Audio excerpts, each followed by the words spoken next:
ইনকিলাব মঞ্চের আহ্বায়ক ও ঢাকা ৮ আসনের সম্ভাব্য স্বতন্ত্র প্রার্থী ওসমান হাদীকে হত্যা চেষ্টায় ব্যবহৃত মোটরসাইকেলের মালিক মোহাম্মদ আব্দুল হান্নানকে ৩ দিনের রিমান্ডে জিজ্ঞাসাবাদের অনুমতি দিয়েছে আদালত। রোববার ঢাকার মেট্রোপলিটন ম্যাজিস্ট্রেট দিদারুল আলম শুনানিতে এ আদেশ দেন।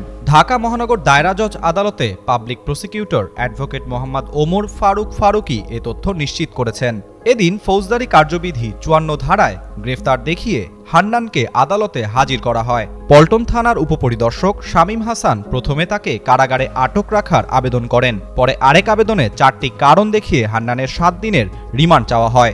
রিমান্ড আবেদনে বলা হয়, ঘটনার সঙ্গে জড়িত আসামিদের ব্যবহৃত আগ্নেয়াস্ত্র ও মোটরসাইকেল উদ্ধার, অজ্ঞাতনামা পলাতক আসামিদের নাম, ঠিকানা ও অবস্থান শনাক্ত করে গ্রেফতার, ঘটনার মূল রহস্য উদ্ঘাটন এবং অর্থ ও তথ্যের প্রবাহ নির্ণয়ের জন্য রিমান্ডে জিজ্ঞাসাবাদ প্রয়োজন। এছাড়া অবৈধ অস্ত্র সংগ্রহের উৎস জানার কথাও আবেদনে উল্লেখ করা হয়।